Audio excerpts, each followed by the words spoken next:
Welcome to Talking Crue, the unofficial Motley Crue podcast.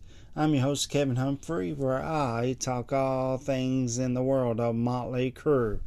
This is episode 96 this week, 6 a.m. Prayers for the Blessed, Volume 2 album review. But first, this weekend Motley news, quite a bit of it.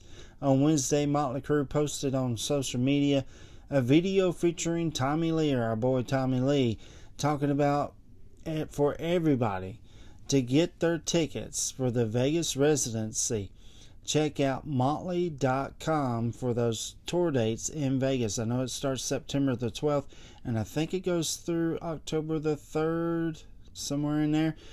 So yeah, definitely check out Motley.com.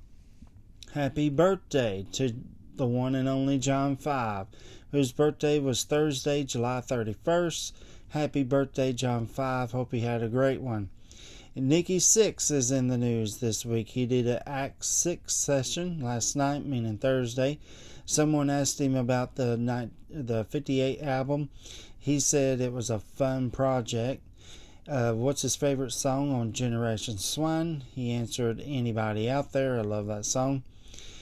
He also said that he's excited about the animation thing that he's doing, that project. He also said he misses playing the song Red Hot. Yeah, play that at the Vegas shows.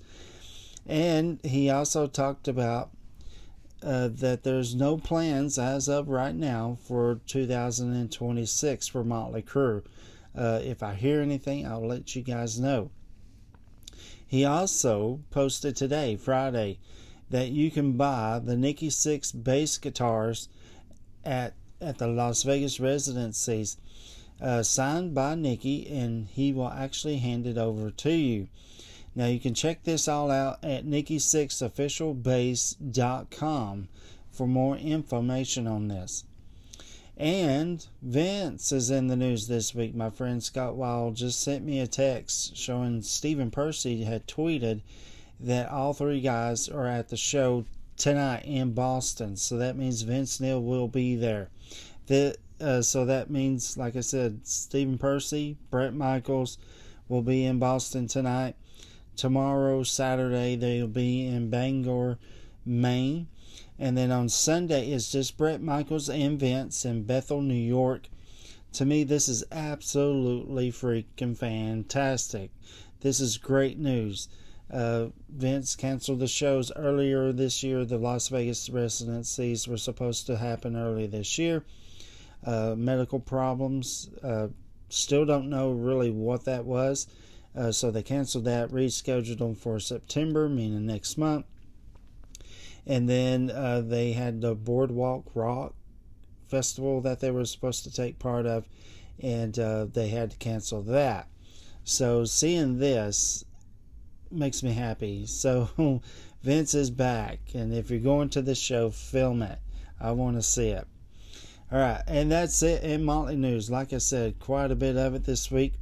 This is episode 96, 6 a.m. Prayers for the Blessed, Volume 2 album review.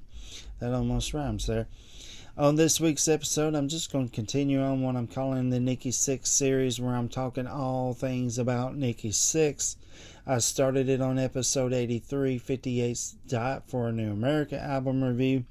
Episode 84 was Brides of Destruction, Here Come the Brides album review. Episode 85 was Brides of Destruction live in Clifton Park, New York, 2004 review. Episode 86 was Nikki Sixx, The Heroin Diaries, Part 1, the book review. Episode 87 was 6 a.m. The Heroin Diaries, Part 2, the album review. Episode 88 was Nikki Sixx, Live Through This, a TV show review. Episode 89 was 6 a.m. Live is Beautiful album review. Sorry, there's my notes. Episode 90 was Nikki Sixx, This Is Gonna Hurt Part 1, the book review. Episode 91 was 6 a.m. This Is Gonna Hurt Part 2, the album review. Episode 92 was 6 a.m. 7 album review. Episode 93 was 6 a.m. Modern Vintage album review. Episode 94 was 6 a.m. live in Chicago, Illinois, 2015 review. Episode 95 was 6 a.m., which was last week's episode. Episode 95, 6 a.m. Prayers for the Damned, Volume 1 album review. And that leads us into this week's episode. 6 a.m. Prayers for the Blessed album review. There's a cool picture of the band on the back. So let's go some timeline on this album. After 6 a.m. released Prayers for the Damned album, they went right on tour. First as a headliner with opening acts Slow Burn and I think it's Silver, Cliver. I might have mispronounced that. To tell you the truth, I've not heard of any of these two bands, but I will check them out this weekend. Then they played some festivals. They even toured as an opening act with headliner Five Finger Death Punch along with Papa Roach. This tour took them through the United States, Europe, Canada, and Japan. Now let's go some info and facts on this album. The album was released November the 18th, 2016, 7 months after Prayers for the Damned was released. So like I said last week, Nikki was telling everybody there's going to be not one but 2 6 a.m. albums in 1 year, and this is the second one. It was produced by James Michael. It was recorded at Red Level 3 Studios in Los Angeles, California. The band is Nikki Sixx on bass and backing vocals, DJ Ashba on lead guitar and backing vocals, James Michaels on lead vocals and keyboards, and Dustin Steinick on drums. So they kept him around for this as well. He was the touring drummer first on the Modern Vintage tour. They kept him for Prayers for the Damned and this album. They released 2 singles off of this album. We Will Not Go Quietly, which got a music video. And in 2020, something weird happened. They released the second single off of this, Maybe It's Time, which they re-recorded it with some different artists. Joe Elliott of Def Leppard, Corey Taylor of Slipknot, and Slash of Guns N' Roses, plus a tons more. If you hadn't heard this song, definitely check it out and watch the music video. It's absolutely incredible. So, there's your info and facts on this album. Let's go track by track on 6 a.m. Prayers for the Blessed, Volume 2 album review. So, track number 1 is called Barbarians, Prayers for the Blessed. Starts off with a crowd roaring, then the music slowly builds up, and then just takes off, then slows down to this really great rock and groove in it. Great lyrics and chorus, fantastic guitar solo. This song just freaking rocks, love it. Song number 2 is We Will Not Go Quietly. This one just kicks right in, fantastic groove. I really like the way James sings on this one. Fantastic lyrics, catchy chorus. Then there's this kind of breakdown in the middle of the song with just the piano and James singing that leads into an absolutely amazing guitar solo. Love this song, it's so good. Song number 3 is Wolf at Your Door. Starts right in with a great guitar riff. Then it slows down as James sings. Amazing lyrics and chorus, great guitar solo, a fantastic song. Song number 4 is Maybe It's Time, the original version. It begins with Nikki on playing on a bass note, then it kicks right in as James sings. It's a mid-tempo ballad-ish kind of a song. Fantastic lyrics, catchy chorus, fantastic lyrics, catchy chorus. Love this song. It's so freaking good. Song number 5 is The Devil's Coming. This one starts with this insane guitar riff. Sounds almost, to me, it's almost kind of a Megadeth kind of guitar riff, something Dave Mustaine would do. Then it slows down, great guitar and keyboard as James sings. Great lyrics, catchy chorus. This song just plain old rocks. Fantastic guitar solo. Love this song. It's so good. Song number 6 is Catacombs. Starts with a roaring guitar, then turns into some fantastic guitar playing by DJ. This one is actually an instrumental. It's about 1 minute and 20 seconds long, but it's still outstanding. I love it. Song number 7 is That's Gonna Leave a Scar. This one kicks right in. Great rock and groove in it. Fantastic lyrics, catchy chorus, great guitar solo by DJ. This song just rocks. Love it. Song number 8 is Without You, not to be confused with the Motley Crue song Without You.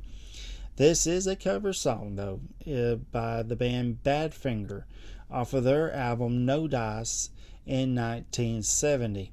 Starts off with an acoustic guitar and keyboards as James sings, then it slowly builds up. This is the ballad on the album. Fantastic lyrics, catchy chorus, amazing guitar solo. I love this version. It's so freaking good. Check out Badfinger's version Without You, and then listen to Sixx:A.M's version of it. I can't pick. I don't know which one to go with because they're both outstanding songs.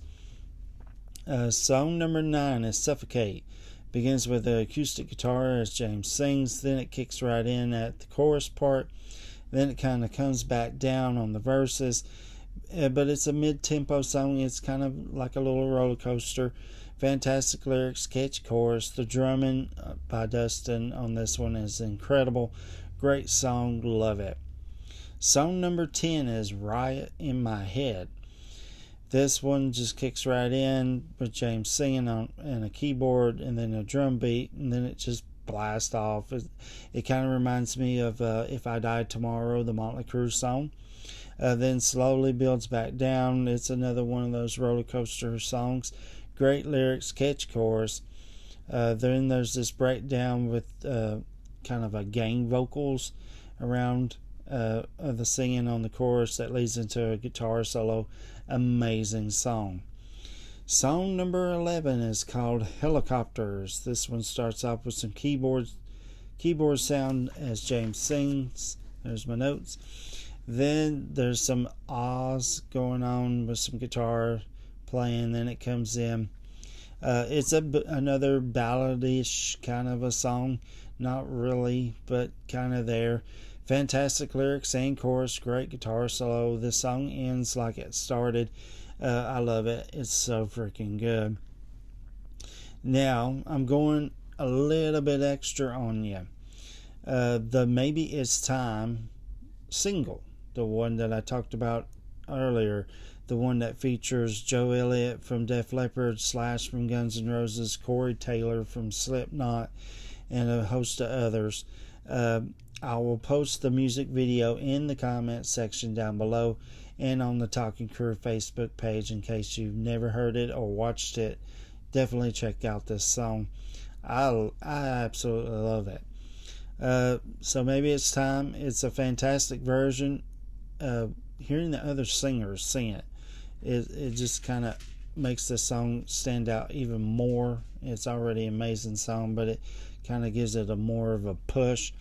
Makes it stand out, like I said, even more, which is kind of hard to imagine, but they do it. The music video is outstanding. Just watch the music video. Now, that's the album. So let's rate this album 1 out of 10, 1 being the worst, 10 being the best. I'm giving this album a 10 out of 10. There's my other finger. I love it. I think it's great. Least favorite song is none, zip, zero, nada, whatever else means zero. Favorite song, it's all of them, even the remake of Maybe It's Time. I love that. Homework this week. You rate this album 1 out of 10, 1 being the worst, 10 being the best. What's your favorite song or songs, and what's your least favorite song or songs off of this album? Prayers for the Blessed, Volume 2. I love it. I love both of those back to back. I listen to them back to back, and it's just because I think the original idea was it to sound like a double album. At least That's the way I'm taking it. Now, next week, I'm going to continue on with the Nikki Sixx series with episode 97, 6 a.m., The Hits album review. I'm not going to talk about all the songs, but there are some songs that's not on any of the 6 a.m. studio albums. Those are the songs I'll be talking about next week. Can't wait. I love those songs that are on that as well. Alright, so that's it for this week. If you know anybody that's a Motley Crue fan, likes to talk about Motley Crue, hear about Motley Crue, send them this way. Hit that share button, copy the link, and send it to them. Tell them go on Google, Firefox, YouTube, Facebook, Spotify, and type in Talking Crue. All the episodes will pop up. Don't forget to hit that subscribe button yourself. Give me a thumbs up. I greatly appreciate it, and it helps out the podcast a whole lot. I want to thank all my new subscribers on the YouTube, Facebook, and Spotify. Welcome aboard. Everybody who gives me thumbs ups and does homework questions, I love that as well. And that's it. I will see you guys next Friday, and you just took a ride on the wild side.